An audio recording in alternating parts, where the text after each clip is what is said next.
flames ignite for the chosen few. He's got the voice, the spirit, and the fire.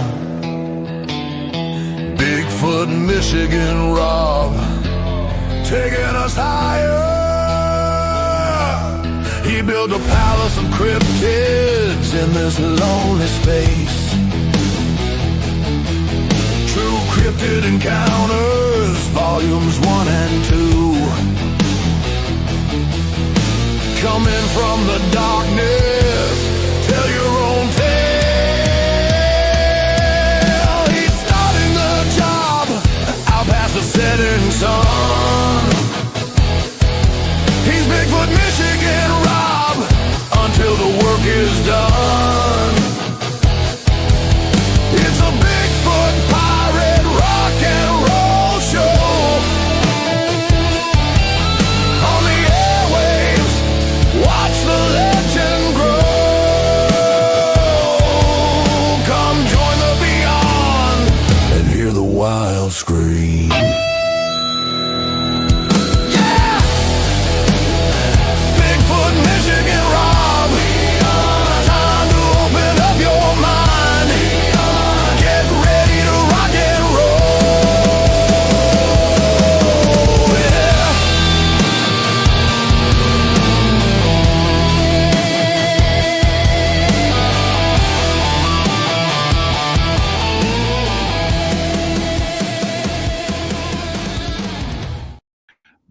Bam.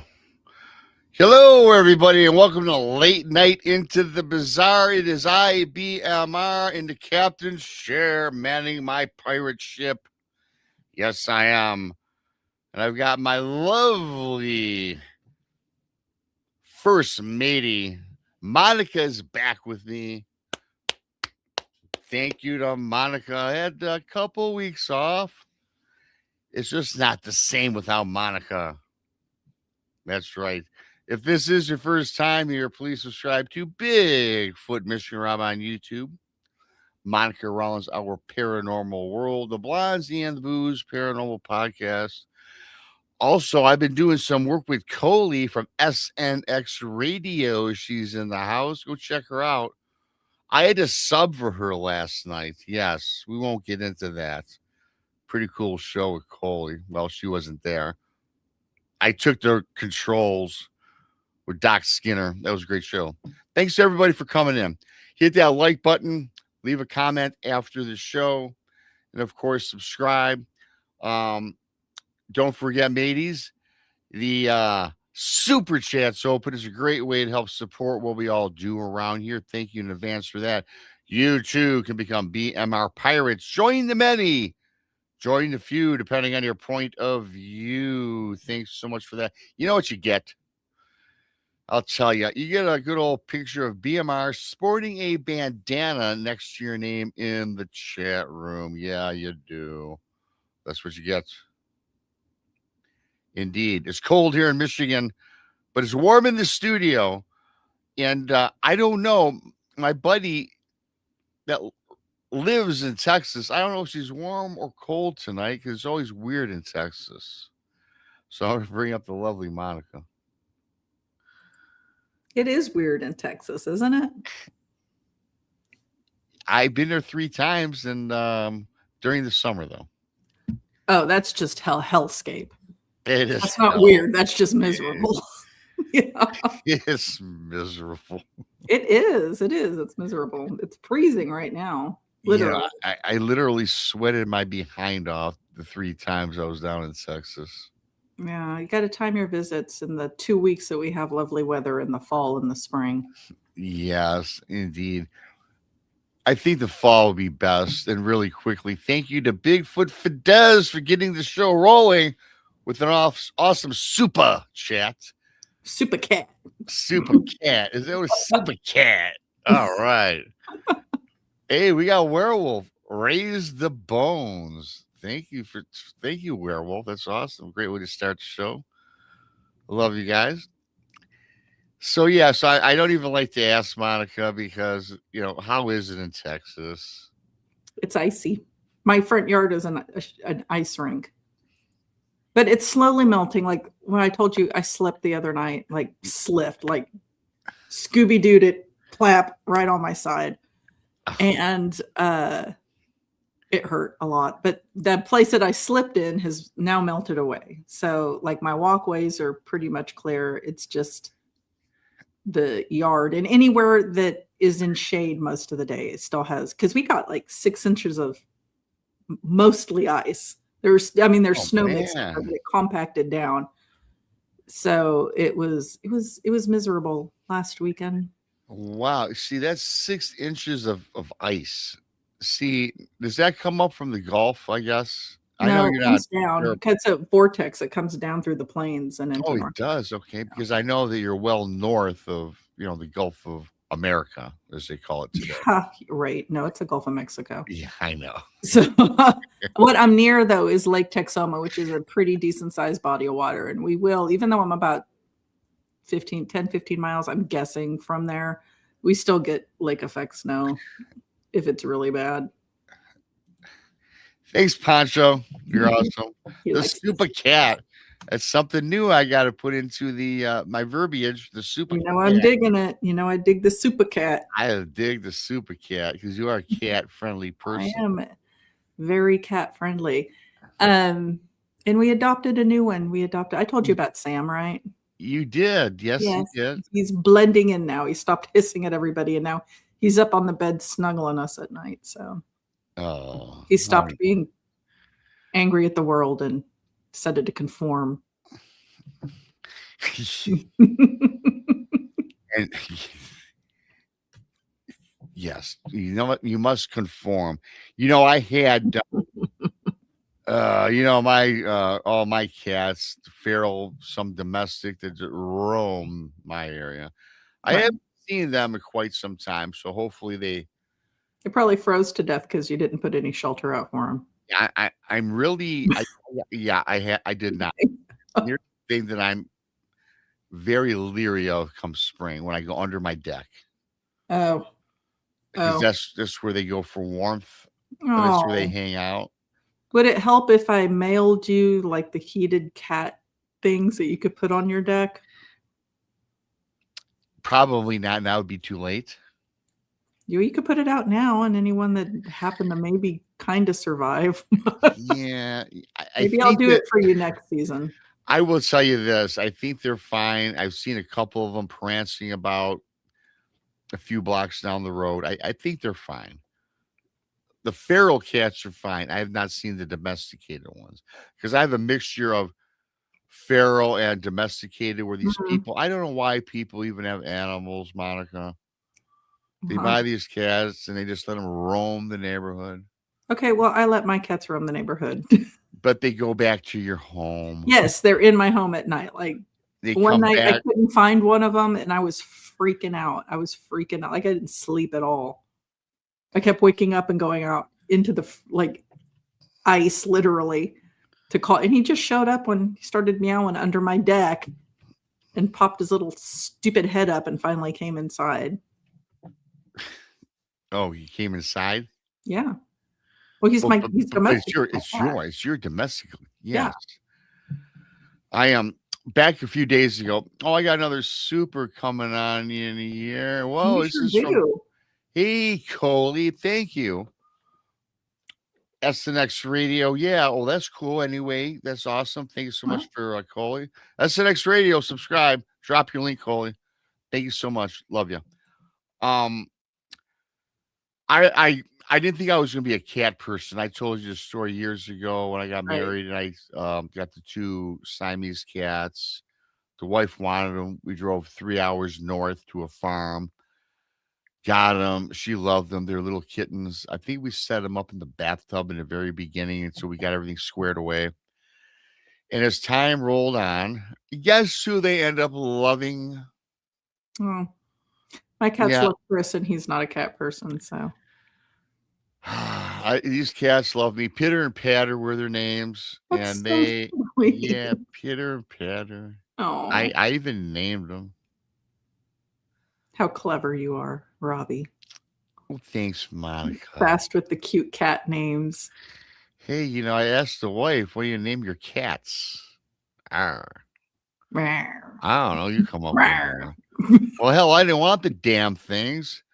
And they were purebred Siamese seal points. Were they cross-eyed? No, they look straight on. They Okay. they A lot of stared. Siamese are cross-eyed. No, they stared right into your soul. Yeah, I had a cat. I had a Siamese that did that. Freaked out one of my boyfriends.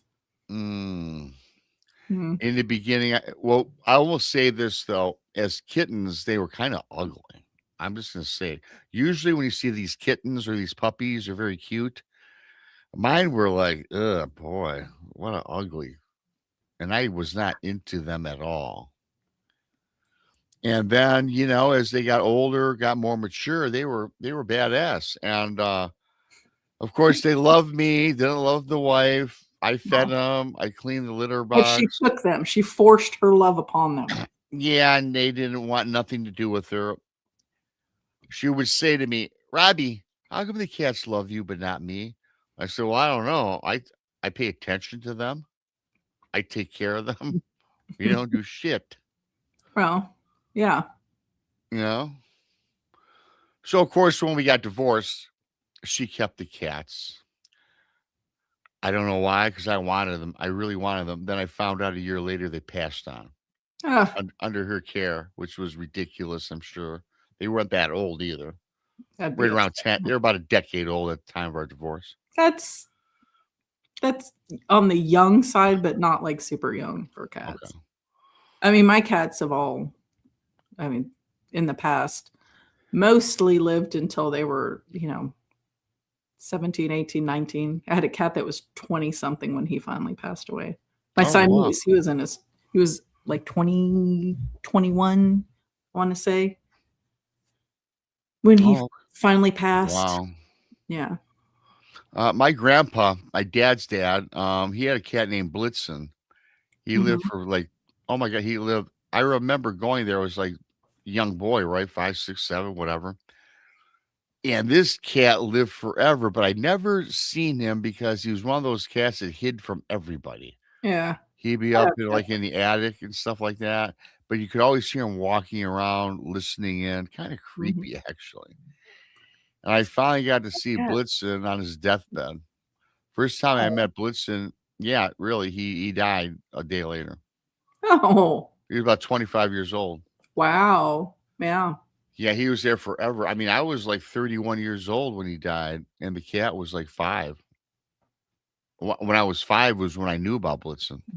So that was quite some time. So 25, yeah, about 30 years old.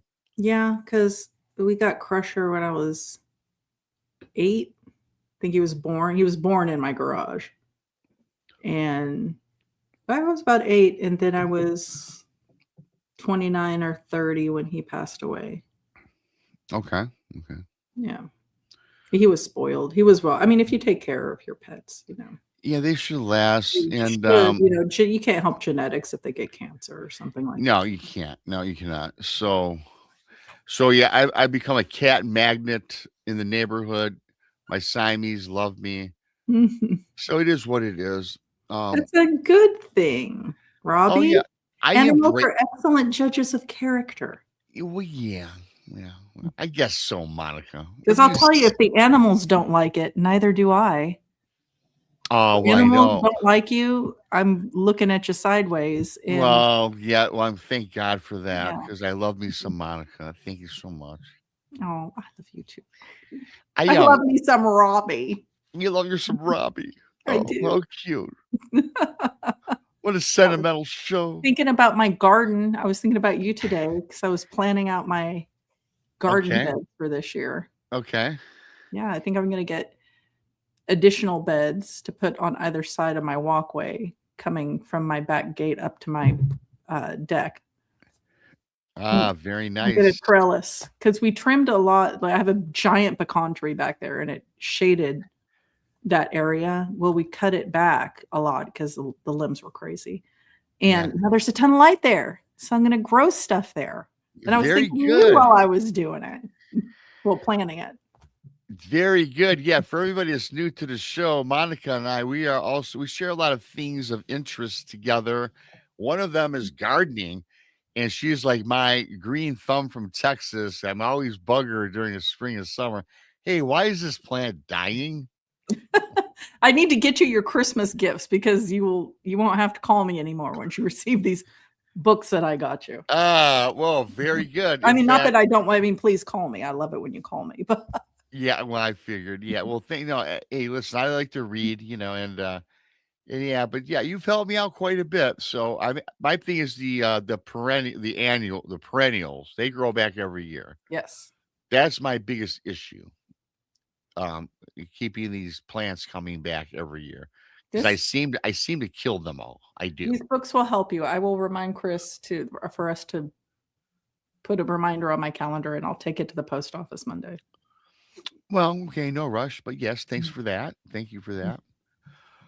So yeah, so again, if you're new, please subscribe to the channel. Subscribe to our paranormal world. That's Monica.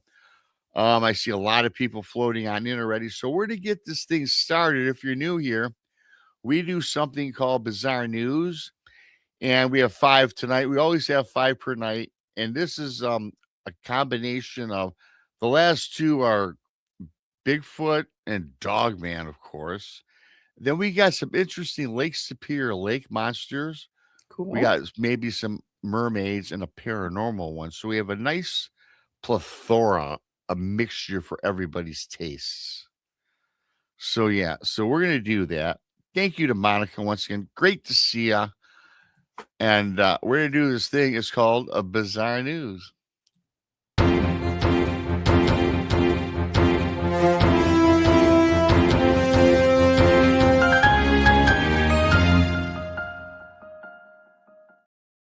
All right, Monica, are you ready? Are you back in the saddle? I'm sitting here. I'm here.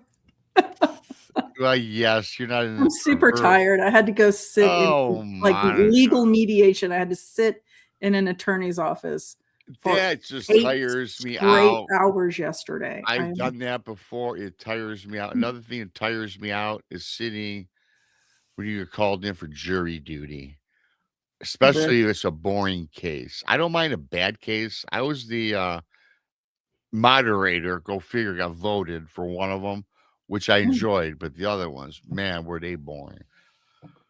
Yeah, But anyway, always get picked. yeah, jeez. Well, anyways, thanks to everybody. Please subscribe if you're new. Hit the like button. Super chat's open. Become a pirate. Super cat. Super cat. Super I got to write that. I got to start remembering that. Super cat. This here, Monica, takes place. It's called the Lake Superior Mystery. And this happened in August of 2025. I tried to find very current ones. Relatively recent. And off of this report, it came out of the Lake Superior News, of all things. And in this report, it starts out like this, blasé. By the time the sun cleared the haze over Lake Superior that morning, Cody and Lance were already out a mile, doing what they've done most days that summer, fishing in silence, coffee gone cold, rods resting away. We weren't out looking for anything strange, Cody said later. We were just killing time. Same water, same routine. About an hour in, Lance noticed it first. I thought it was driftwood, he explained. Then it moved. 3 shapes broke the surface roughly 40 yards off their port side. Not dorsal fins, not logs. Long, smooth tails. Too tall, too deliberate. The water around them barely rippled. They weren't thrashing, Cody said. They came up slow, like they wanted us to leave. The men stood. The lake had gone unnaturally still. No gulls, no wind against the hull. Then the bodies followed.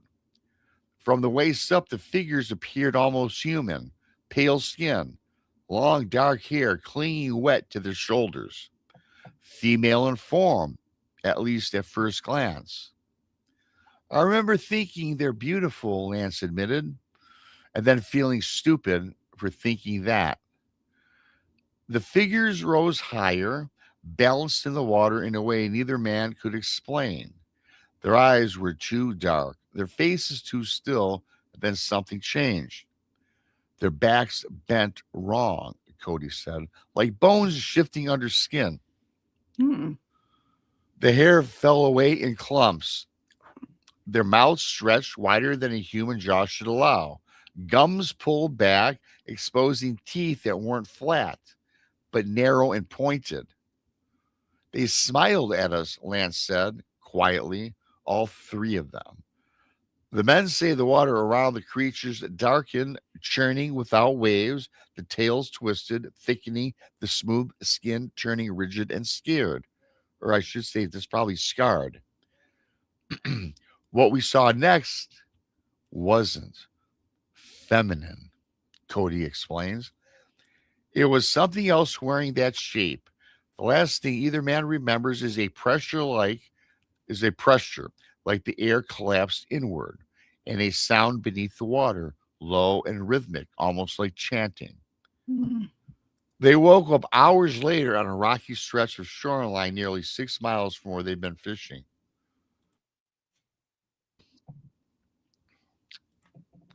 Their boat was found the next morning, what was left of it, splintered and partially submerged, its hull torn open as if twisted from below. Local authorities initially listed the incident as a boating accident. Vibes of Jaws, right? Right. Complicated by exposure and shock. But both men refused to explain what happened at first. They kept saying, "You wouldn't believe us," one responder noted. It wasn't until days later, after being separated and questioned individually, that their accounts matched down to the number of tails, the smiles, and the moment everything went black. Regional First Nations elders were consulted quietly by local officials. While they declined formal interviews, several shared oral warnings tied to Lake Superior, known traditionally as Gichigama, the Great Sea. And I think that's the word used by that song by Gordon Lightfoot, that one tale. I think you guys know the song, but whatever. Yeah. One Anishinaabe story speaks of water women who are now women, spirits that lure fishermen with beauty before revealing their true form. They're not guardians, one elder reportedly said. They are reminders the lake takes what it wants. Another tale references beings that borrow faces and rise only during warm months, when human activity on the water is highest. As for Cody and Lance, neither has returned to the lake. I still dream about the smiling, Lance said, not angry, not hungry, just amused. Cody put it more simply. Whatever lives out there, he said, it knew us. And I don't think it was the first time, and I don't think it's the first time it's done that. Authorities have closed the case. The lake as always remains quiet, and Lake Superior keeps its secrets. Hmm. Excuse me, Monica. I found that to be interesting. I was just getting kind of mermaid vibe. Yeah, it sounds very mermaidy, right?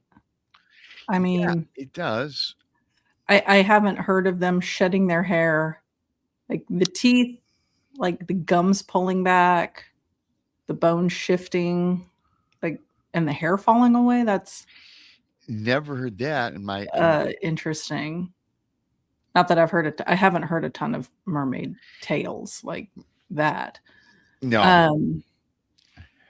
But freshwater mermaids, I mean, sure, they could exist. Well, that's the thing. I Yeah. always thought that they were on the sea, the high seas, where I Yeah. manned my ship, my pirate ship. But they're okay. So mermaids are, I believe, considered fey creatures, and who says that they couldn't live in freshwater because there's a lot of water fey that are freshwater ponds and rivers and things like that they inhabit. So I guess why not a mermaid? But it's bizarre to me that they didn't harm these guys. I mean, they sure were poised to do it. You just throw them up on the rocks and tear up their boat is what it, Yeah, suggests happened. certainly what it suggests happens. And excuse me, I when we've heard the folklore, when we've heard about mermaids, we've heard about the sirens in Yeah. the distance with their beautiful calls. calls, and the sailors would end up wrecking their ships on rocks, and usually it was not a good ending for the sailors. Nah. Now, there's a difference between mermaids and sirens, right? Mermaids, were they more of a, again, a lot of this is folklorish, I guess. I think they probably could exist, maybe. I don't know. But Mm. mermaids, I never, have you ever heard of a mermaid? Neither one of us has had a lot of experience with it, never seen one, obviously. But is a mermaid and a siren, they're a bit different, though. One's more diabolical. Is that correct? From what you Yeah, it understand? depends on what you want to believe. I mean, mermaids, I don't think mermaids call like sirens do. Okay. Like sirens will crawl up onto the rocks and,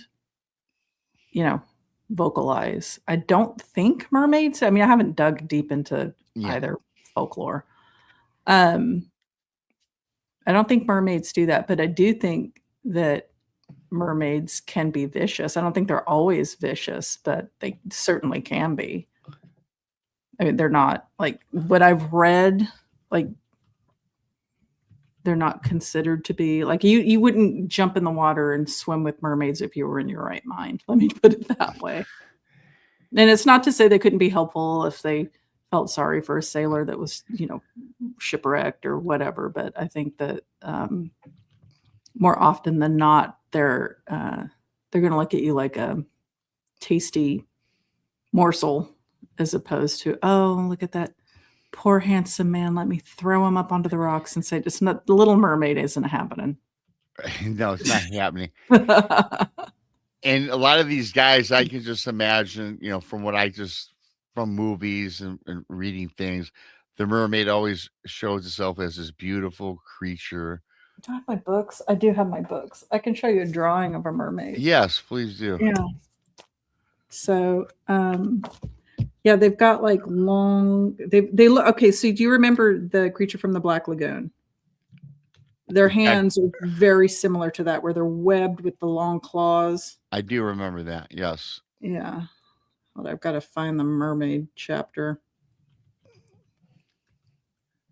This book has the coolest illustrations. Yet another book to get that I won't read. I got piles of books. It's got a lot of really good information. I mean, there's more out in the world than just what's shown here. But this one even talks about the, you see a red cap. You heard me talk about red caps. I just passed a red cap. That's a red cap. Oh, wow. That's kind of creepy. And then the washerwoman, because there are two different kinds. There's a freshwater, that's Jenny Greenteeth, or Peg Powler. It's like, that's Jenny Greenteeth. Those are freshwater fae that'll get you. Oh, the freshwater fae. Okay. Yeah. Selkies. Okay, we're getting there. There. So there's mermaids, which don't look so bad. And then there's marrows. That's a female mermaid. That's a male mermaid.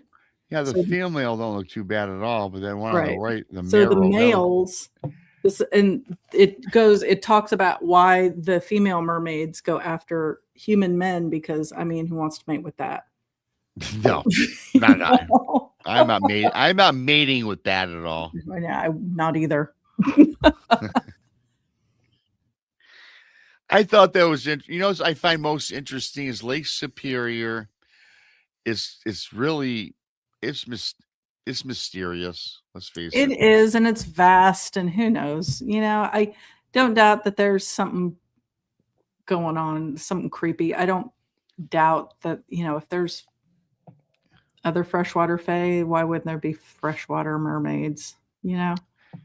Who But will you be don't hear a lot of stories about that specifically. I mean, you don't hear a lot of mermaid stories anyway, but you don't hear a lot coming out of the Great Lakes, which are basically inland seas. I mean, it makes sense they'd be in there. absolutely. And of course, we've said this redundancy that the Great Lakes are inland seas. They were salt water at a time. Right. Not going through that again. They were forged by glaciers from the ocean, yada, yada. But yes. Yeah, So I yeah. thought that was interesting to start the show. That's a good one. That's a good Yeah. one. We're going to keep this on the waterways, Monica, and everybody Awesome. listening. We're going to northern Minnesota, and this took place in February of 2024, not 2025, obviously.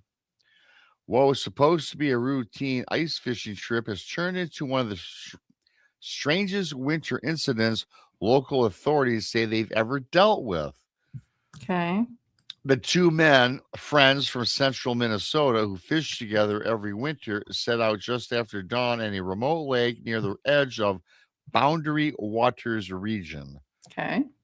Temperatures were well below freezing. Ice thickness had been checked earlier that week and measured over a foot deep. So that's pretty That's thick. pretty good. It was solid, one of the men later told investigators. I've been on thinner ice plenty of times. This wasn't one of those days. Okay. About mid-morning, as they were repositioning their gear, one of the men, identified publicly as Mark H., 38, took several steps away from the shelter. That's when the ice gave way. There was no cracking, his fishing partner said. No warning, he just dropped. Like the lake opened.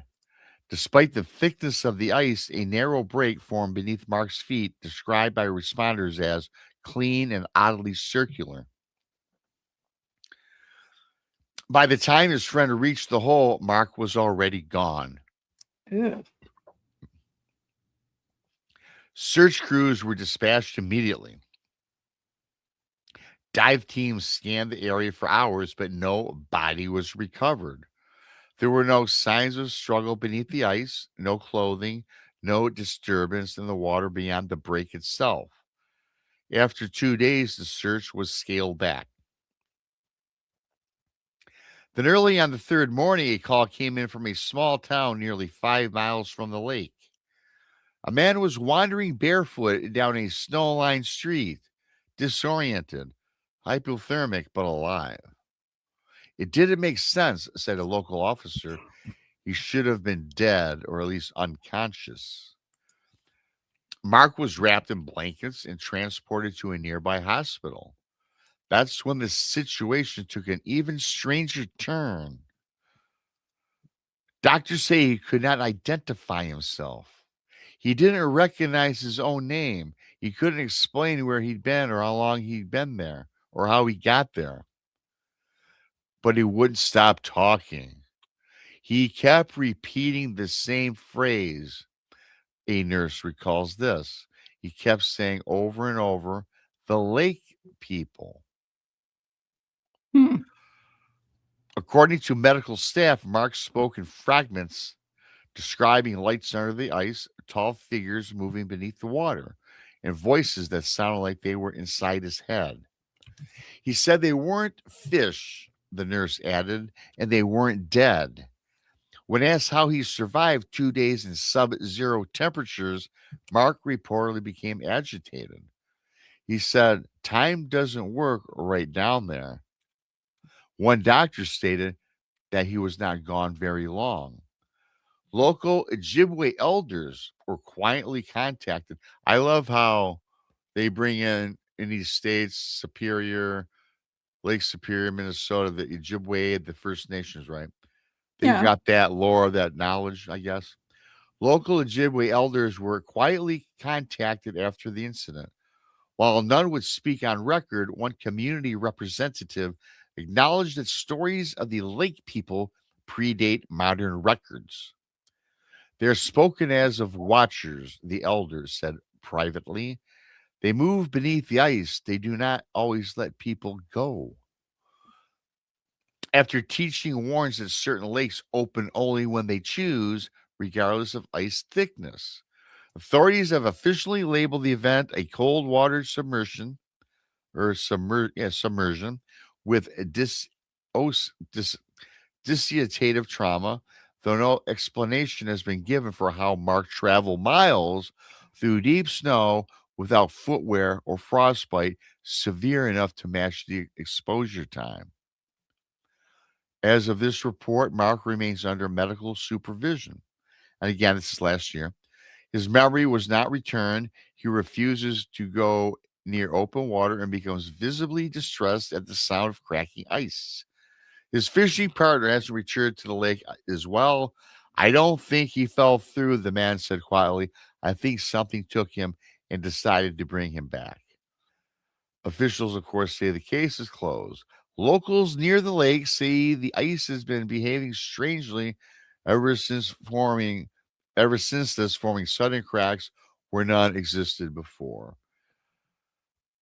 Some fishermen even swear they've heard voices now rising up through the ice, blah, blah, blah, this, that, and the other. And I think that's just spook talk there. But yeah, I mean, the thing about this, Monica, okay, guy falls through a crack in the ice, is a foot deep, foot thick, okay. Not it can happen. I've living It in can Michigan. happen. It can happen anywhere. Living in Michigan, man, there's a lot of people die every year ice fishing. I'd never go on the ice. I don't care how thick it is. Screw that. I did as a young guy. In my 20s and 30s, I thought it was cool, but I'm not doing it today. The thing that gets me about this entire thing, let's just remove the lake people for a moment. How the hell this guy managed to travel 5 miles from the spot he went in barefoot and barely and alive, no frostbite. That to me is the bizarre news incident or That part of is. this report. Well, hypothermia doesn't result in frostbite like wind does, right? So your body goes into hypothermia and you lose oxygen to your extremities, but it's a consistent, I think, cold. Maybe. I don't know. Not that I'm like a doctor, obviously not, but I haven't seen frostbite cases where the person was like consistently like fully submerged. That's more like freezing or frozen or just severe hypothermia. But the frostbite, it doesn't frostbite like when you're exposed to the wind.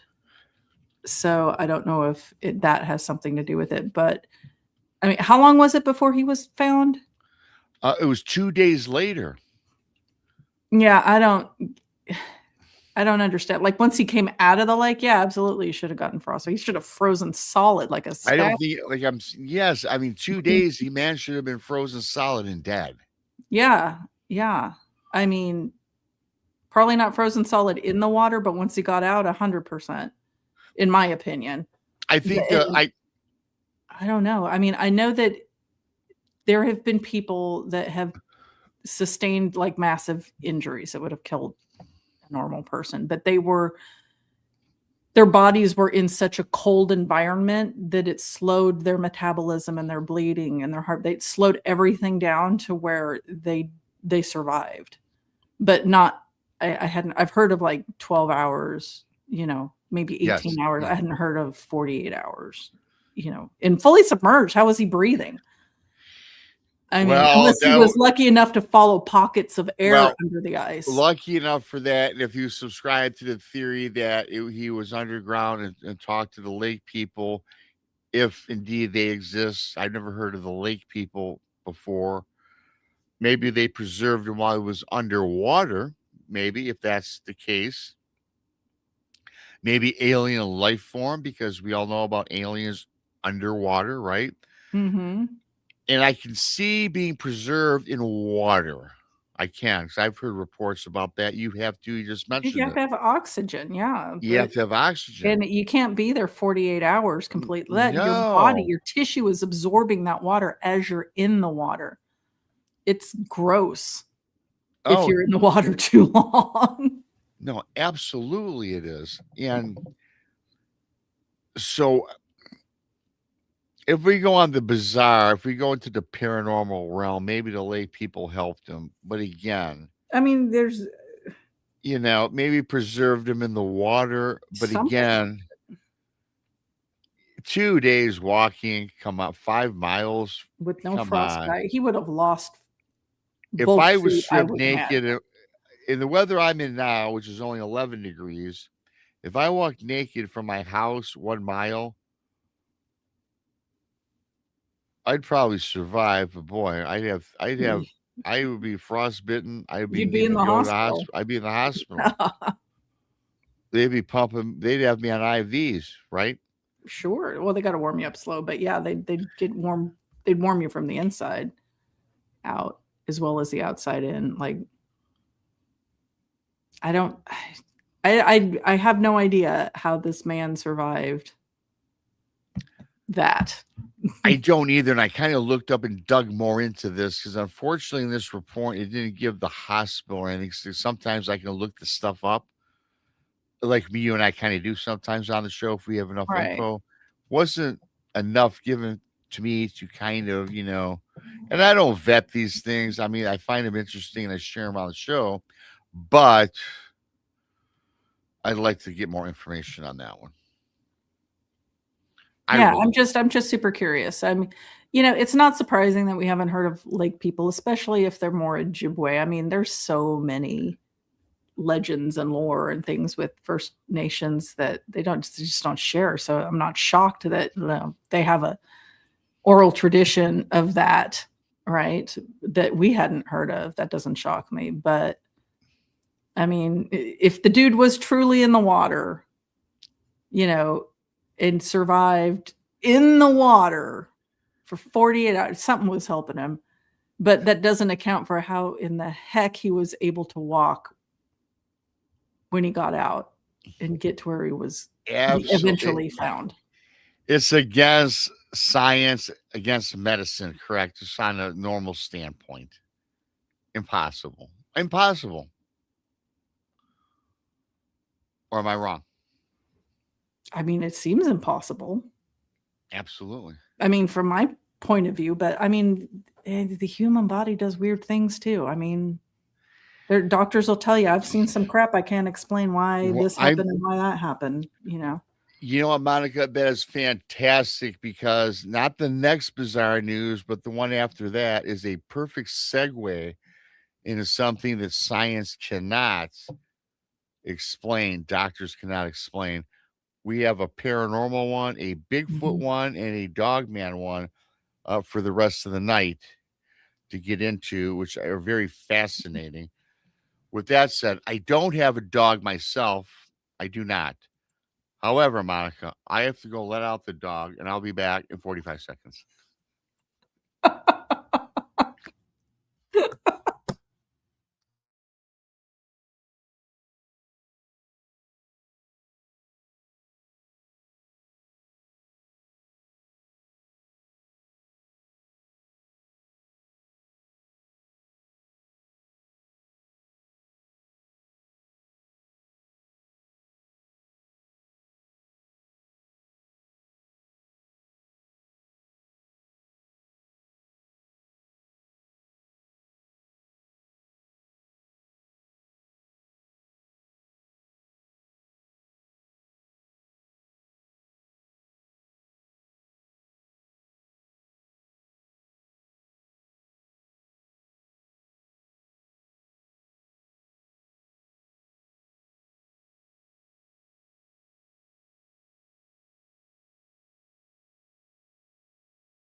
I actually was trying to be funny there. I actually had to take something out of my washing machine because I wash clothes at all weird hours.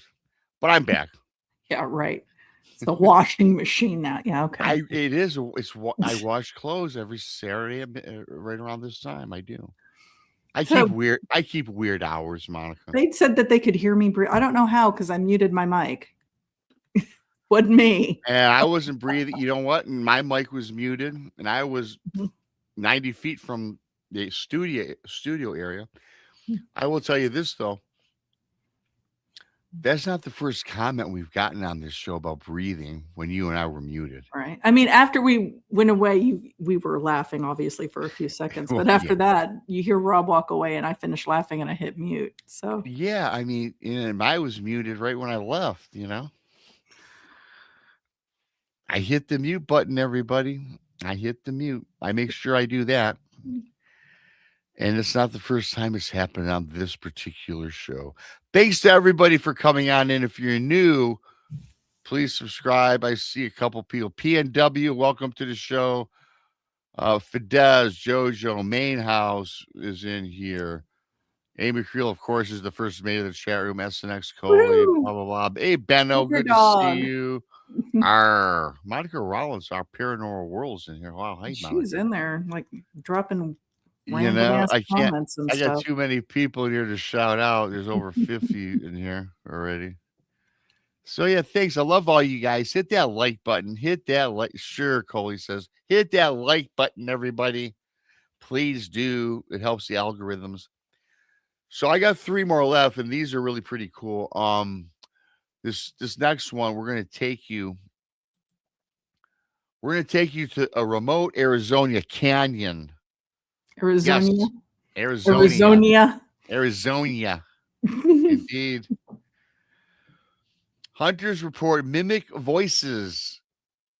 Yes, they do. And this takes place in Caucasin. How they say this? Coconino County, Arizona, in October. Coco Nino. That's what it says. COCONINO. Okay. Local authorities. Hey, I know, Monica. I know.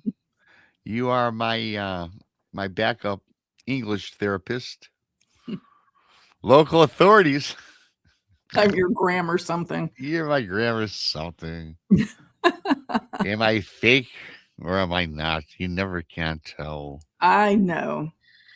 Local authorities and wildlife officials are quietly reviewing a series of unsettling reports from experienced hunters who say they encountered voices that did not belong to anyone while scouting game in a remote canyon system near the Arizona-Utah border.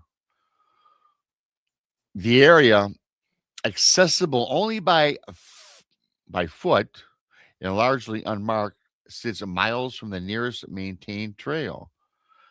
Donnie Cho, I always got to pull up Donnie's comments. Thank you, Donnie. You rock. You missed the best episode of Seth Stuff. You missed an absolute moron of a guest. Everybody, you must subscribe to Donnie Cho Says Stuff because, yes, he does bring morons on his show. He says some stuff too. He says some wild stuff. It's hilarity and high hijinks with Donnie Cho. Thanks, Donnie. Appreciate you. Cell service is non-existent. Sound, according to locals, travels strangely there. At least 5 hunters, Monica, and everybody listening, all from different parts of Arizona and southern Utah, have independently reported hearing voices that seem to know them. At first, I thought it was another group, said Mark Ellison, 42, a bow hunter from Flagstaff. Then I realized the voice calling my name sounded like my wife, but she was 3 hours away. Ellison says the voice came from below the canyon rim, soft, strained, and repeating his name as if in distress. It sounded urgent, like something was wrong. A crying child where no children were. Another hunter, Jared Mills, reported hearing that what he believed was a crying child echoing between the canyon walls shortly after sunset. It was an animal. I've got kids. I know that sound, Mills said. It was crying, then stopping, Hmm. then starting again. Always just far enough away that you couldn't see anything. Mills said the crying stopped the moment he chambered around and called it out. Mm-hmm. When I said, hello, that's when it changed. He claims the voice repeated his own words back to him seconds later in the same cadence, but flatter, almost rehearsed. Hello came back to me. Same tone, same pulse, just wrong.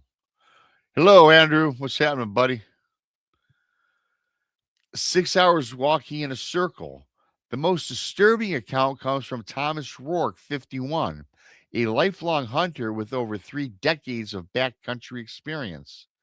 Rourke says he followed a woman's voice calling his name just after mid afternoon. She sounded out of breath, like she was hurt, he explained. She kept saying, Tom, help me. Rourke followed the voice through the canyon floor, believing he was moving deeper into the system.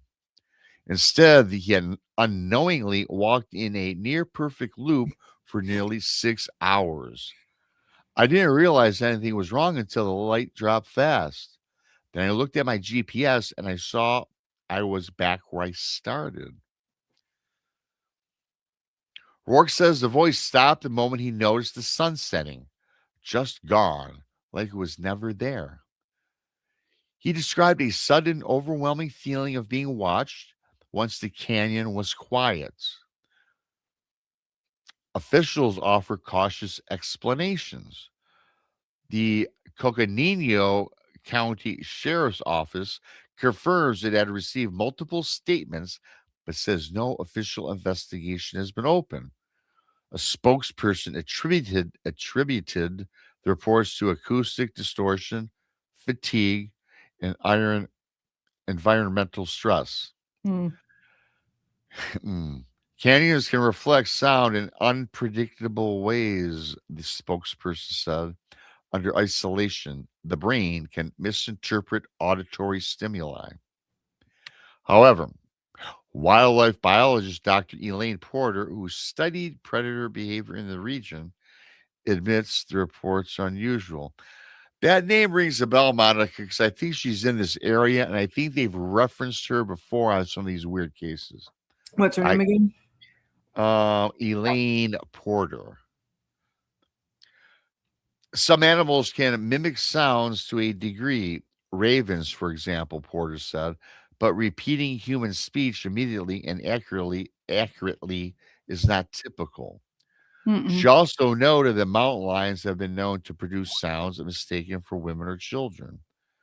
That said, she added, it doesn't explain the looping behavior or the voice repetition. Then, of course, Monica, local lore resurfaces. Longtime residents of nearby communities weren't surprised. A Navajo elder, again, who declined to be named, reportedly told one hunter some places remember voices and sometimes they use them.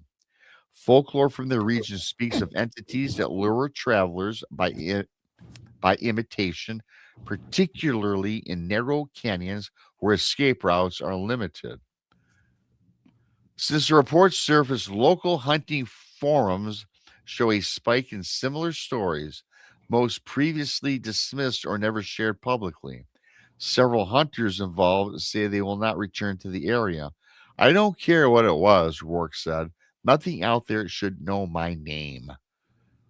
And of course, as of now, no missing persons cases have been linked to the canyon. Officials quietly advise hunters to travel in pairs, this, that, and the other. As one hunter puts it, whatever was calling out there didn't need help. No, it did No, not. it did not. So my immediate thought, not saying it's the right one, but my immediate thought is Skinwalker, because I looked up that county, which the Okay. Grand Canyon is in, by the way, and the northern part of it where it meets Utah Not all of it, but a good chunk of it is part of the Navajo reservation. And, you know, those particular beings are in there. They're in the remote canyons for sure. I know that the Ute reservation, they have a specific canyon where they know that there are a few skinwalkers traditionally to live. But anyway, the Navajo, obviously Navajo folklore, they do that. They'll mimic people, they know your name. They mimic human voices, trying to lure you out and get to you. So none of that's surprising to me in that area. They were smart not to follow it. If you ever hear anything, if it sounds like your wife, but your wife is 3 hours away, she has no clue where you are. Like, why would she be out there in the middle of the night yelling your name? She's not. Your kid isn't doing that. Your kid sure as heck isn't doing that. They were smart not to follow it. We talk about skinwalkers, rare once in a while. What is their what do you think is their reasoning behind calling out and pretending to be their children or the wives? Is there something they want from you? I mean, do they want to I want to kill take you. you? They want to kill you? I'm going to kill you and do horrible things. They're like, when I tell you these are evil people, like, I can't even describe to you how like depraved these people are that choose. You're not born into, you can just be born a skinwalker. It doesn't work like that. It's a ritual that you have to follow. And it is just, it's gross.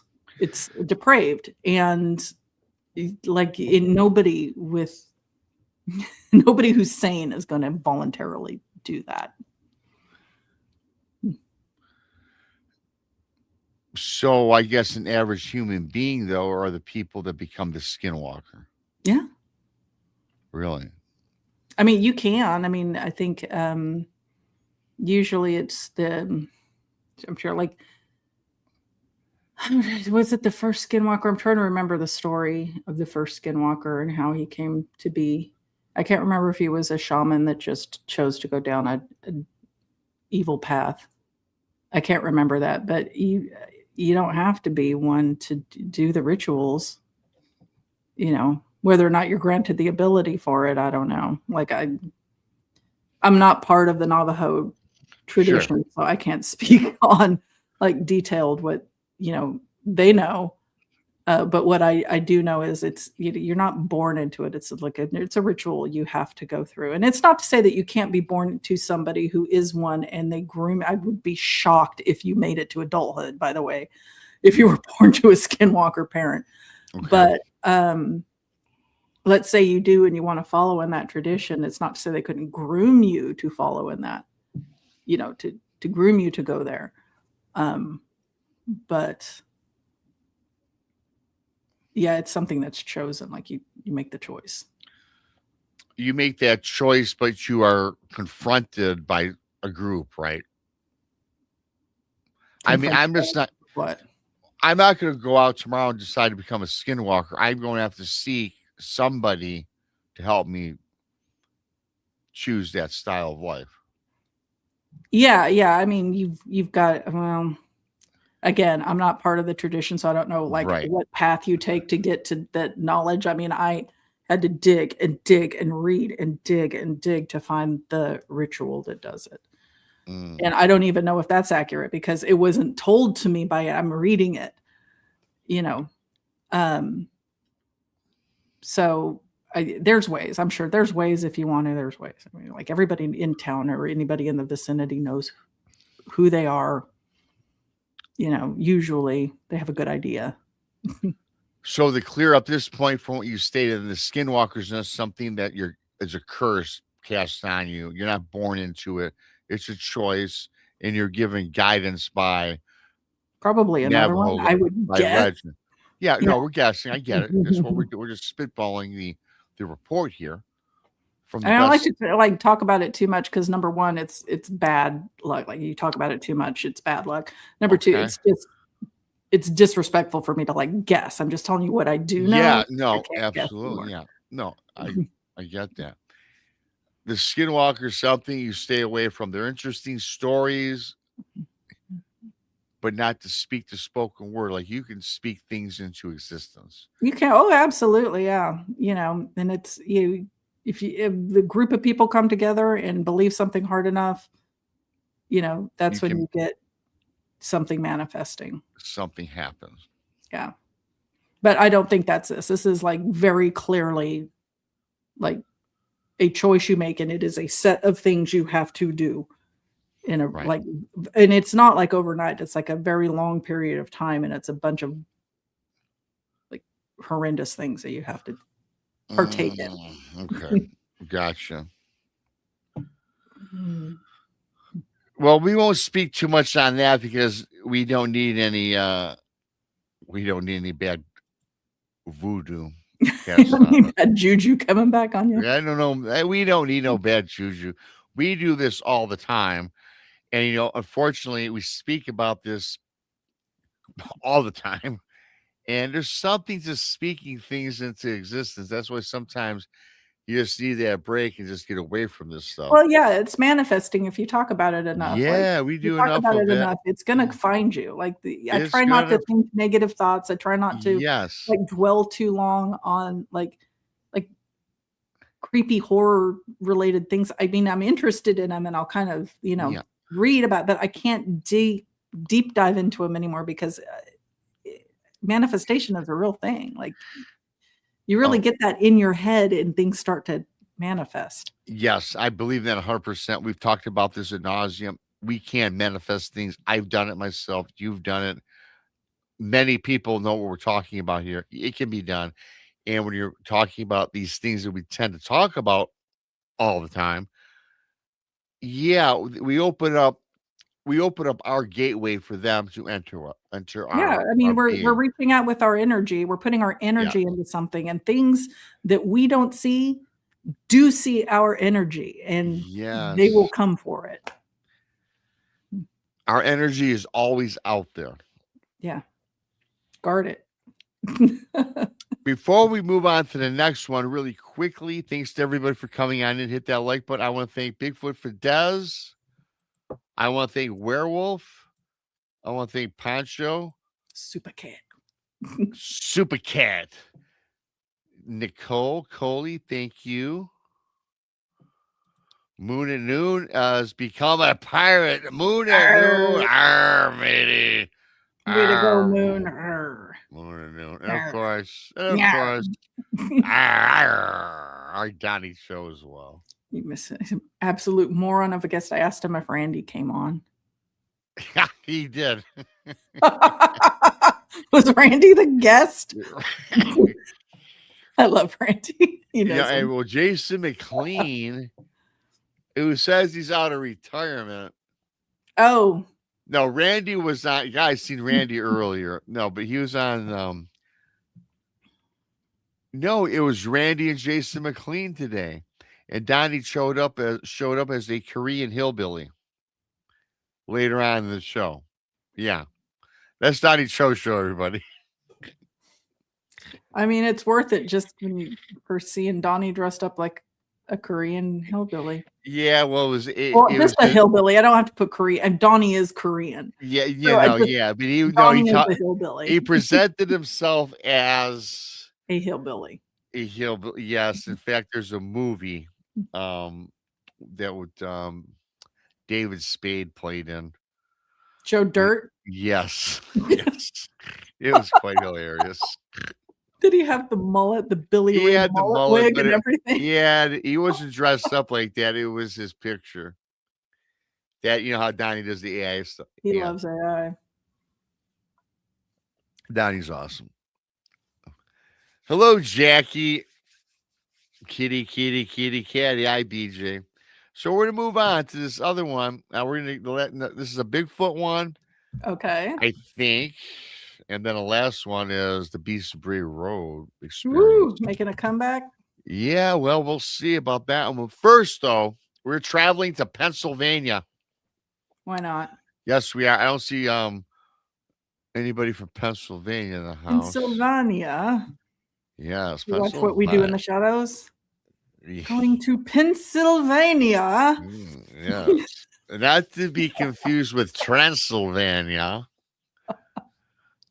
We'll have to talk about the book, essentially. I don't know how long you've gotten into it. I haven't opened it yet. I read it 20 years. I'm having a hard time getting through this particular. It's tough, isn't part. it? It's tough. Yeah. It's, the part, and it's very the part gory. that I'm in. It's the Russians. Okay. You know what part that it's gross. I'm having a It hard is time. pretty. It's a struggle slow, busting through that one. It's a slow read because it's like, oh boy, yeah. But enough of that. We'll talk about later. Okay. Nobody knows what we're talking about, Let's but talk yeah. about Pennsylvania. Pennsylvania man declared. Listen, here's the caption on this from this report from this Pennsylvania Journal. Okay. Pennsylvania man declared cancer-free. Okay, very nice. Good. After claiming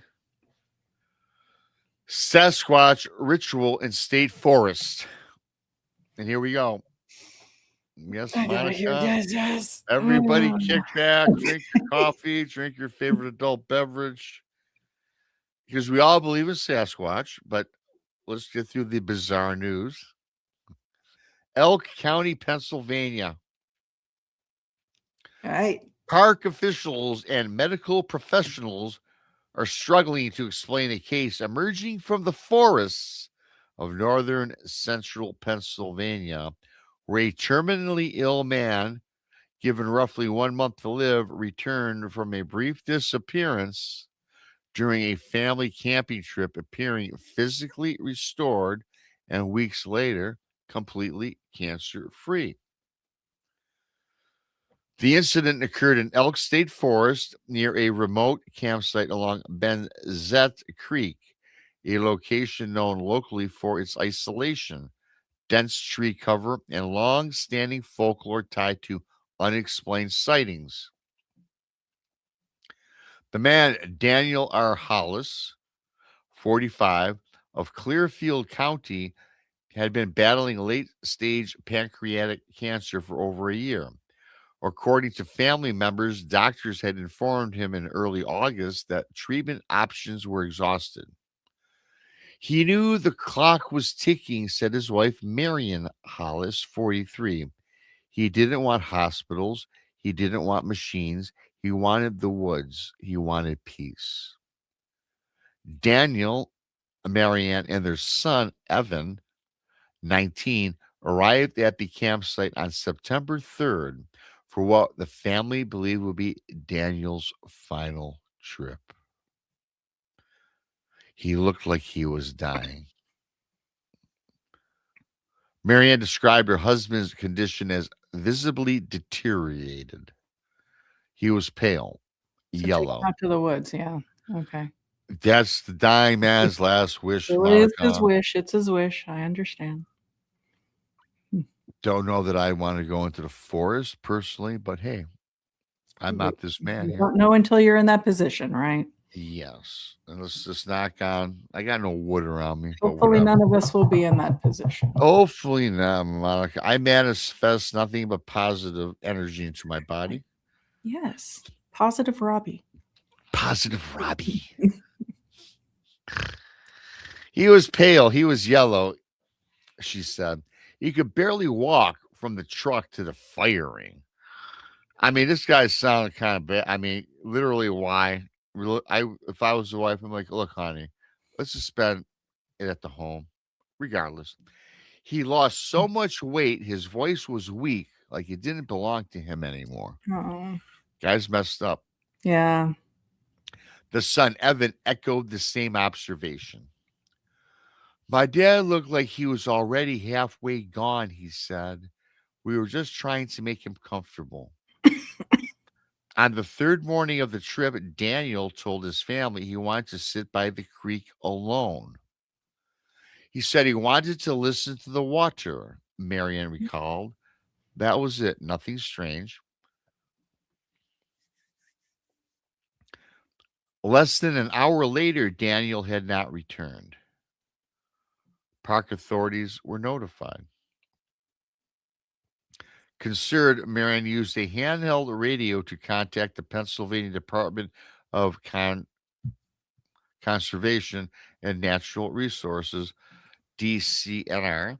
Rangers arrived within 25 minutes and began preparing a localized search. But before the search commenced, Daniel reported, okay, everybody, before the search commenced, Daniel reappeared, walking calmly out of the tree line toward the campsite. That's when everything changed. That wasn't the man I married. Marianne said she immediately noticed something was wrong or right. He stood straight, she said, no shaking, no pain. His skin had color. His eyes were clear. He looked solid. The son, Evan, described it more bluntly. It was like he gained 20 pounds in under an hour, he said. Hmm. His voice was strong when he spoke, and people listened. According to park officials on scene, Daniel appeared alert, coherent, and physically capable, contradicting earlier reports of his condition. He spoke with confidence, said one ranger who requested anonymity. No confusion, no distress. He insisted everyone calm down. Daniel's account. Once seated, Daniel told his family and rangers what he claimed happened near the creek. He said something grabbed him, Marianne said, but not with hands. According to Daniel's statement, as later recounted by his family, he felt himself lifted backward from the water's edge without being touched and transported through the forest at high speed. He said the trees blurred, his son Evan explained, like he wasn't walking, like the ground wasn't there. Daniel claimed he was taken to a dwelling hidden deep in the forest, described as dome shaped, constructed of interwoven branches, earth and stone. Inside, he said, were multiple Sasquatch like beings, not physical in the traditional sense. He kept saying they weren't solid like us, Marianne said, more like weight with no shape. Daniel described being placed at the center of a circular space while the beings surrounded him. They spoke, Evans said, but not in words. He couldn't understand the language, but he said the meaning was clear. According to Daniel, the beings were aware of his illness. They knew he was dying, Marianne said quietly, and they didn't think it was supposed to happen yet. Hey, T-Bone, great to see you, buddy. Daniel claimed the Sasquatch performed a ritual involving rhythmic sounds, vibrations through the ground, and what he described as pressure moving through his body. He said it felt like something being untied inside him, Evan added. At one point, Daniel reportedly lost consciousness. When he awoke, he was standing by the creek again. Less than an hour had passed. Upon returning home, Daniel's oncologist reportedly ordered immediate tests. The results were described by multiple medical professionals as inexplicable. No detectable cancer, no Metastasize. metastasis. Yeah, yes, thank you. No markers consistent with recent chemotherapy or experimental treatment. They told us it was impossible, Marianne said. They told us they couldn't explain it. Doctors have declined to publicly comment beyond stating the case is under review and that spontaneous remission, while rare, is not unheard of. Daniel rejects that explanation. He said they helped me, Daniel reportedly told the staff, and they're still here. And of course, the official pat response, DCNR officials state no evidence of unusual activity was found at the campsite or along Benzette Creek. There's no identification of wildlife involvement beyond known species, the spokesperson said. No investigation is planned. Daniel Hollis has since returned to Elk State Forest alone. He says they told him to come back, Marianne said, not to stay, just to remember. When asked why he believes the Sasquatch helped him, Daniel's answer was simple. Because they could, he said, and because we're not as alone as we think we are. Hey, Monica, I don't know. I mean, Okay. yeah, A lot to unpack. it's a lot to unpack. So, transdimensional Bigfoot yoinked him off the creek edge, transported him to their stick and mud structure. Yeah. Where they performed a ritual that cleared us, which is great that he's cancer free. That's awesome. But I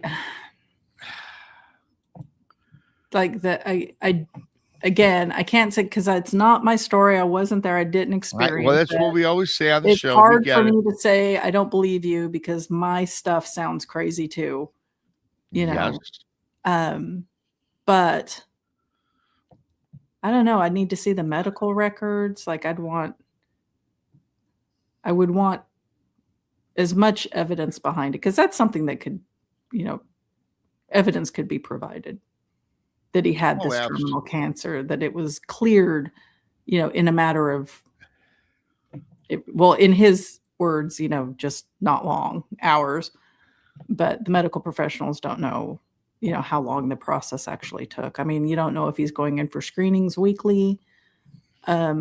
I had a friend that unfortunately passed away from cancer a couple of years ago. And at one point they just stopped treating him because they were like, there's nothing else we can do, So I don't know if this guy had progressed to the point where they're not really treating him anymore. So he's not seeing doctors on the regular. Anyway, it doesn't matter. Whether it was hours or weeks or months or whatever, the amount of time it took for the remission to take place. In his mind, it took place in a few hours. That's such a hard pill to swallow. That is so difficult for me to believe. But, I believe in layered dimensions. I believe that things cross in and out from advanced dimensions. I think that that's entirely possible. I think what he's saying, like if I buy into my own story or my own thought process, then I can't poo-poo his story. Right. I don't know. I mean, I don't know what to say. I don't know what to think about that.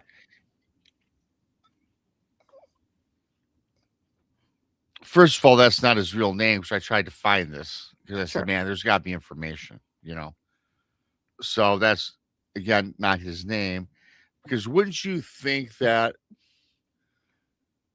in today's day and age, and this wasn't too long ago, wouldn't you think that this would have been blurbed all over the internet at some point? Man cured of cancer from Bigfoot. Well, I would be in a medical review or in a medical journal somewhere, I would imagine, because like they said, spontaneous regression, I guess, isn't out of the realm of possibility, but it's so rare to happen. I would think that his doctors would write about it at the very least if they're witnessing something happen that is rare. I think that there would be, mention of it somewhere. You think there would be mention of it somewhere, and I think that these doctors are probably trying to figure out what happened to this guy because, okay, let's rule out anything spiritual, anything paranormal, anything Bigfoot related.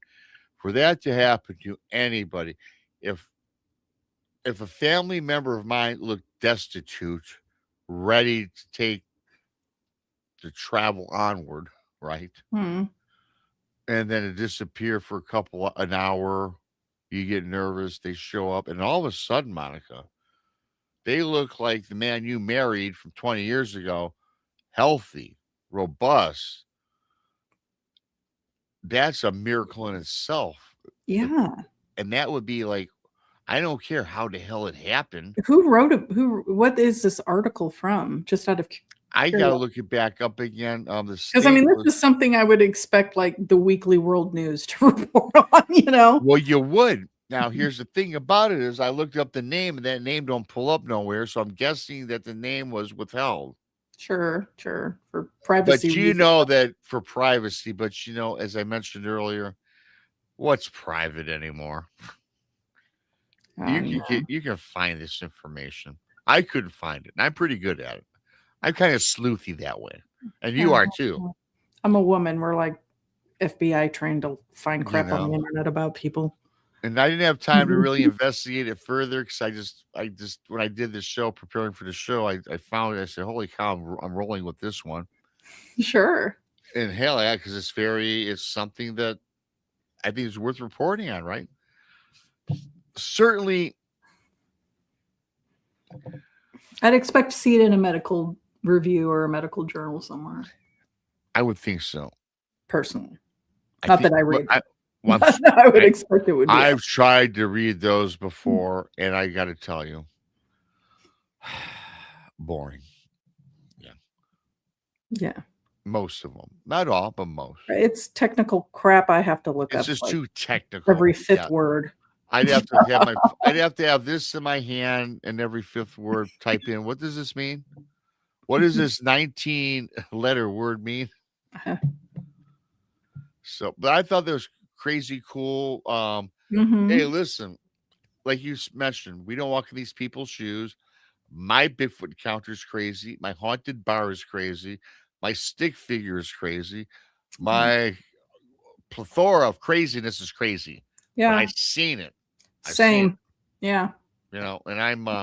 I know my stories sound completely like. Yeah.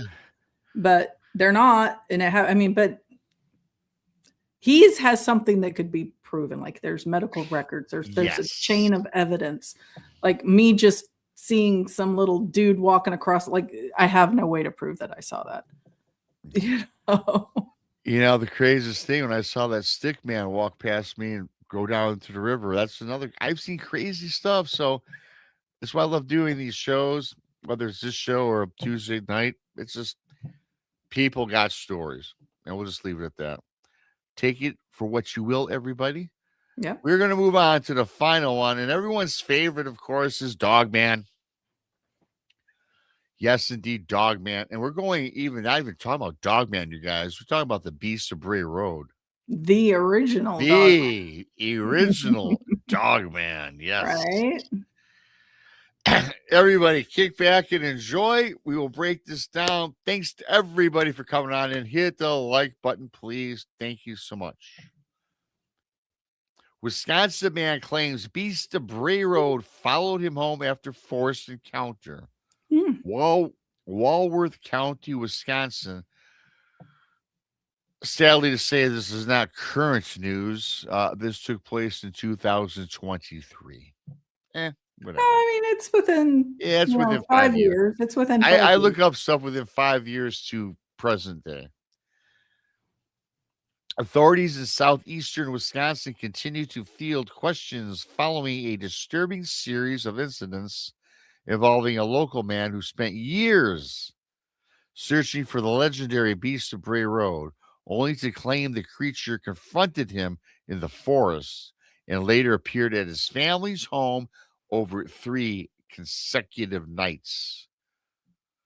The man, Mark T. Holloway, 48, a lifelong resident of Walworth County, had devoted more than a decade to researching and documenting sightings of what locals refer to as a dogman, a towering, upright canine figure reportedly seen along rural roadways and wooded farmland near Bray Road.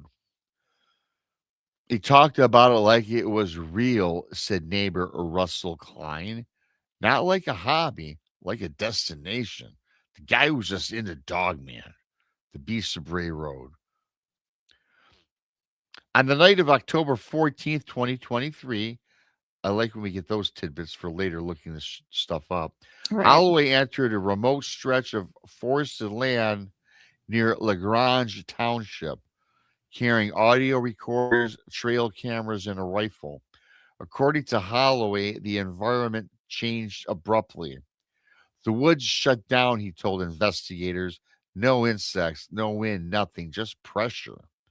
He reported a powerful odor mixed again as wet fur mixed with iron. I'm getting okay, I'm gonna leave it at that. Followed by heavy movement circling him behind the reach of his headlamp. Then he said the creature stood. It didn't rush me, Holloway said. It let me understand what I was looking at. So I guess this creature, Monica, is standing there and letting this guy take in this immaculate Behold. beast. Yes, behold me, the What up, bro? God. I am the beast of Bray Road. Right. And he Yeah. smelled like what? He smelled like, what was that again? Water Gray, and he's wet fur and iron. so wet dog and blood. Yeah, iron is blood, right? Iron, Odd well, copper is usually compound, but right? Okay. metallic, like I would probably Yeah, okay, like irony. It allowed me to leave. He goes on. Holloway described the creature as exceeding 7 feet in height with a wolf-like head, elongated arms and legs that bent backward in a way Mm. he said shouldn't work. but they He do. cl- but they do. He claimed the creature stalked him for nearly an hour, guiding him deeper into the forest. It wasn't the I wasn't the one moving anymore, he said. It was positioning me. Interesting. I don't think I would follow, but for whatever the reason, this guy was entranced. I don't know. We'll break it down in a I moment. can tell you that the one I saw, I certainly would not have followed I know. anywhere. And if you're new here, Monica's got a fantastic dog man experience. We'll break that down in the following months for you new folks. Sure. At one point, Holloway claims the creature stepped aside, clearing a path. That's when I knew I was being dismissed, he said, not spared, dismissed. You may go, peasant. Yes, there you go. Yes, out of my way. I got more. I got other things. Got in store more for you. interesting things to do than Yes. He emerged from the forest barefoot, bleeding and in shock just before sunrise. His vehicle was later located with deep claw-like gouges carved into the metal near the driver's door. I guess this is the first night back at home here, if I'm looking ahead. Holloway returned to his home, on Bray Road, where he lived with his wife Laura Holloway, 45, and their son Nathan, 17. Shortly after 1 a.m., Laura reported hearing slow, deliberate footsteps circling the property. They weren't heavy, she said. They were almost like confident walking. Hard to explain, she says, but that's what the impression that was left in her mind. Nathan reported something standing outside his bedroom wall. Now, Nathan is his son.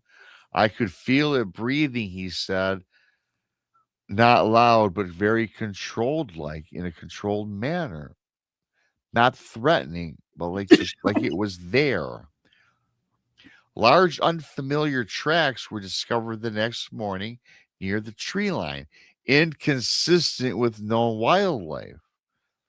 Upon the second night, neighbors contacted authorities after hearing what sounded like a man screaming in distress from the Holloway property.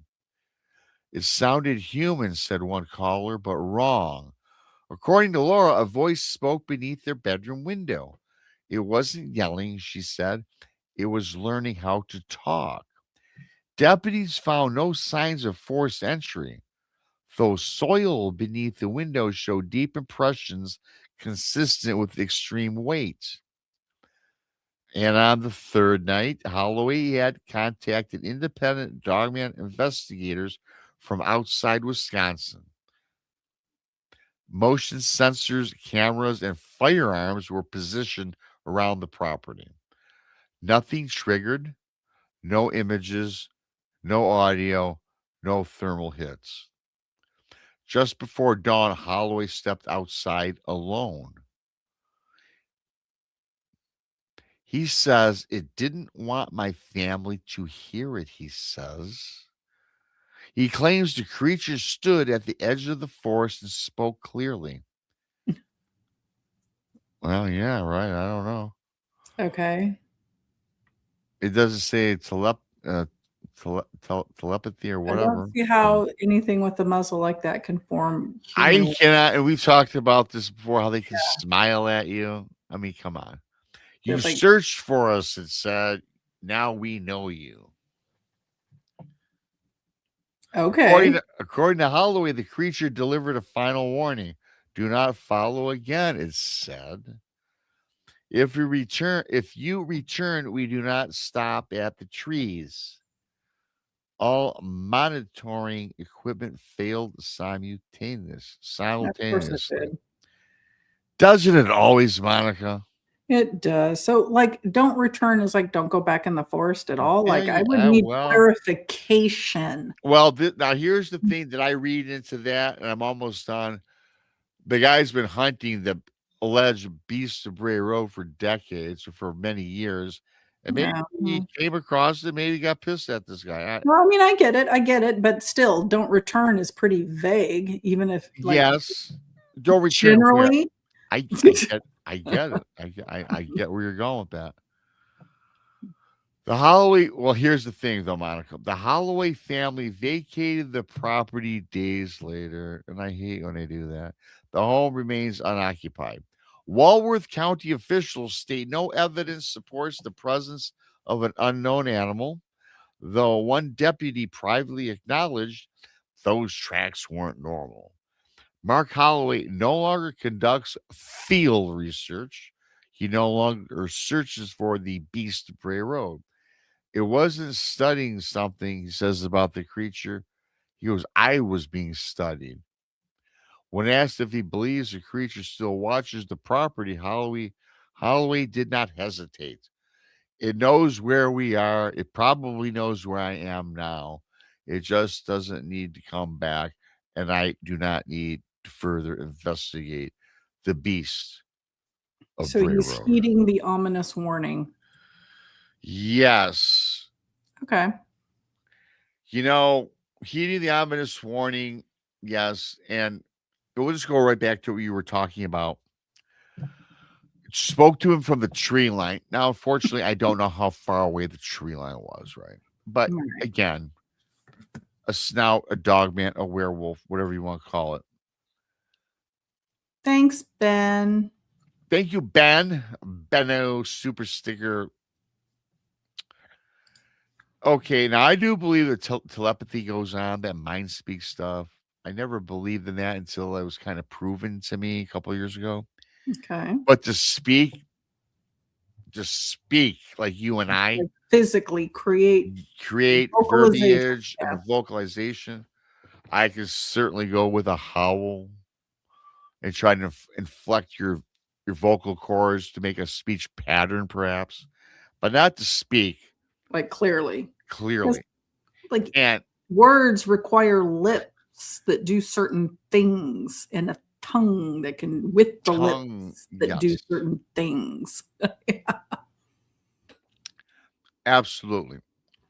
I believe this guy was looking for the Beast of Bray Road or the Dog Man. I believe he encountered one. I believe probably 90% of this story that he came across something. I believe he got spooked enough to leave. Mhm. The part that for me that I can't just wrap my hands around, and I'm never going to judge anybody that has an experience, Sure. is this part about speaking. I like how far away it was, the formulated words. That to me, like you, Monica, that's the part that I'm stuck on. What do you think about the rest of the story? You think this probably happened? Yeah, I think that the majority, like you, I think the majority of it happened. I wouldn't be surprised if it didn't follow him home. It may have stepped, I don't know. I don't know that it just casually stepped out and like, behold my greatness, and I don't know that he followed it. I mean, these things are, I don't think these things are terrifying in person. They're scary. They're scary. Even if they're not charging at you. And the one that I saw was just standing there. I mean, it came towards me, but the bulk of me seeing it was it like crouched down, just semi-standing, crouching back down and watching me, right? Yes. Scared the crap out of me. So one that just steps out like behind your truck and is standing there eyeballing you and then turns around and walks in the woods, you're either completely stupid to follow it into the woods or completely insane. It's one or the other. And I don't know if I buy that part of it. I buy that it could have followed him home. I don't know that I buy that it, physically speaking, I have a hard time with the telepathy thing. I'm not a big mind speak thing, but I've had something talk to me before when I had the sleep paralysis, when I was attacked while I was in sleep paralysis. Okay. It wasn't a physical voice. It was going through it's hard to describe because it was going through my head, but it wasn't my internal thought voice that I have for myself. Okay. It was a different voice. And anyway. Oh, wow. So something like that happening, I can't completely dismiss it. I'm not going to say you didn't have, because again, my stories sound nuts, so I'm not like judging people. Yeah, no, I get it. So I can't completely take that off the table, but I don't know. Maybe it did warn him. Who knows? Yeah, I think he got a warning. I think I'm gonna go, unless I misinterpreted the reading, but I don't think I did. I think he said spoke. I'm interested really quickly though, because when I speak to myself in my mind, it's my voice. I've never been mind spoken to. Although a lady says a Bigfoot's trying to talk to me. Yeah. But whatever. That's another story. But what happened to you though, the voice inside your head was not yours? It was not mine. And that's what freaked me out. I mean, oh, wow. The fact that I'm being attacked and I'm in paralysis, and the whole time this is happening, this thing like this, and I say the thing because I feel like, I'm convinced personally that whatever it was that was attacking me was creating this monologue in my head, because I was pushing back and my own voice was like, thinking I got to get off it. I've got to get this thing off me. I've got to push, it's hard to, I couldn't physically push because I was in paralysis, but I had to energetically push. No, I guess I've been there. I've been in it too. Yeah. And the whole time I'm thinking, I got to push. I got to try to wake up. I've got to try. The whole time I'm thinking this to myself, this other monologue is going through my head, and it's not because you have a voice in your head you're familiar with. Yes, correct. This was not mine, and it was saying pretty horrendous things to me, and because of that, I have a hard time, and I shouldn't because of my experience, but just instinctively I'm like, I don't mind speaking, but then again, this happened to me, and I know that happened to me, so I have to just remind myself I can't judge people because my stories sound equally bizarre, and out there. And I'm fully aware of that.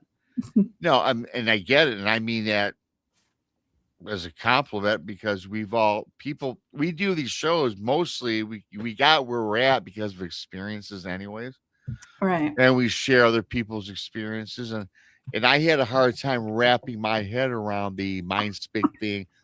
I was kind of in Texas camp where he don't believe in it whatsoever, but until somebody I've never been mind spoken to, I do not believe. I don't think so. Like you, though, in sleep paralysis, something was communicating with me in the out of body experience, right? What it was, I didn't hear verbiage or words. It was just I knew something had control over me, right? you know that feeling is. Yeah, no, I get it.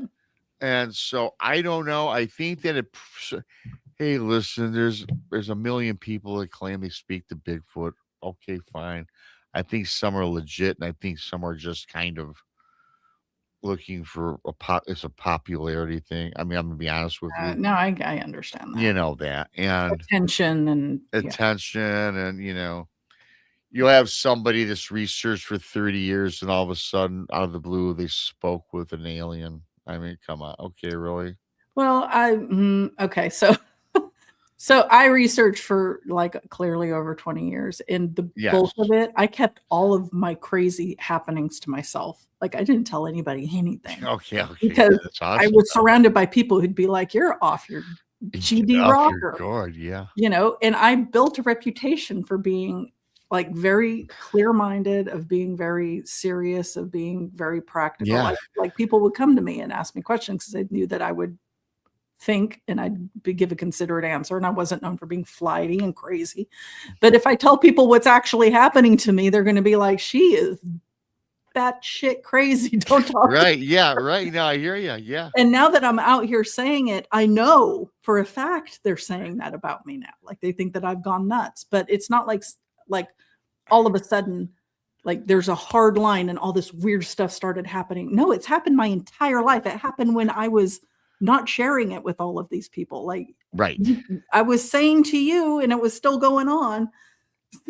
Yeah. Okay. Yeah. I got that makes sense. I get it. You're reserved with it at the time. I get it.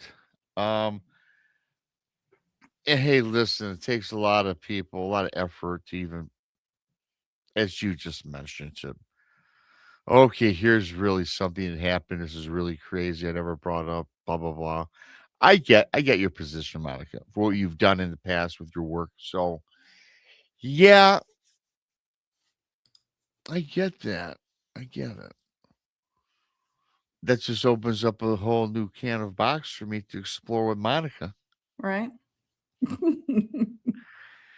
I think this was a pretty great show. I'm glad that you're It's a back great show. joining me. I Yeah. know you had things to do, and of course, the girls are at it's probably over by now down in Alabama for the premiere of the Vanished Greg That's Ogles events. right. Yeah, For that's Mr. where they are. Morth's premiere. Yeah, Greg Ogles' premiere was tonight. It's probably over. It's 1 o'clock where I live, almost.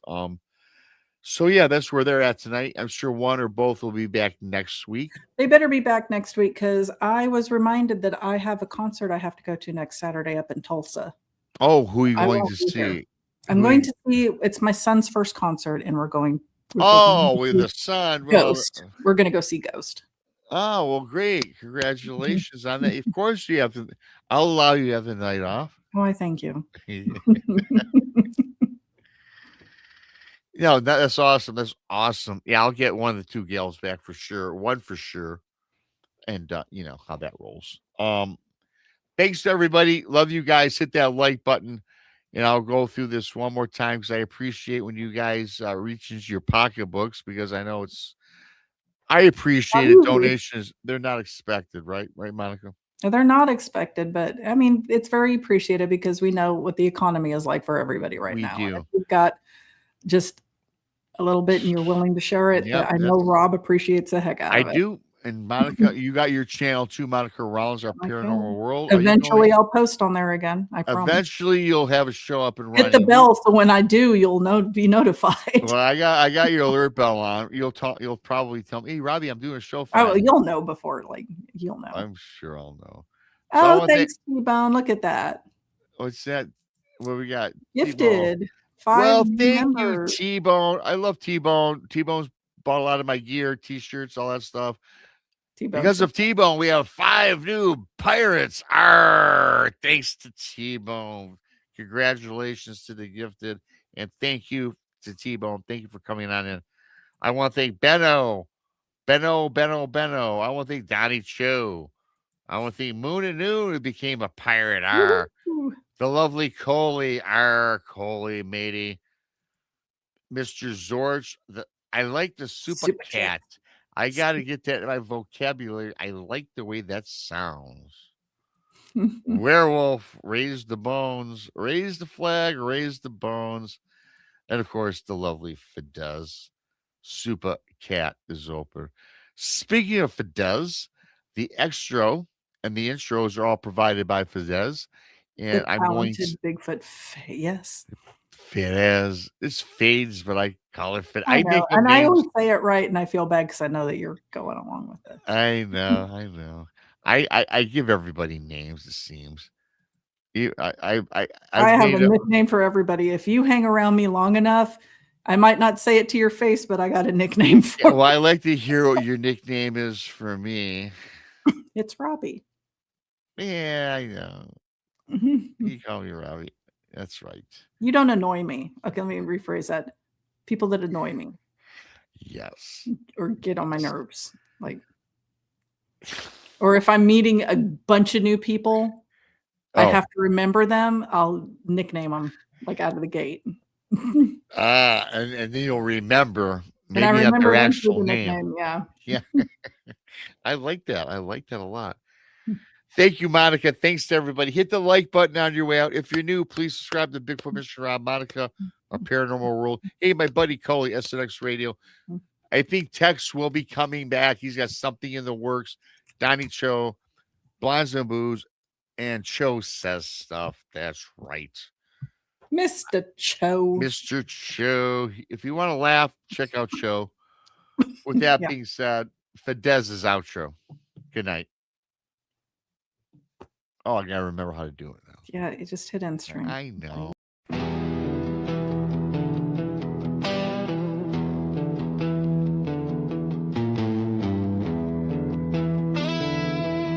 Thanks for watching Bigfoot, Michigan, Rob, and beyond.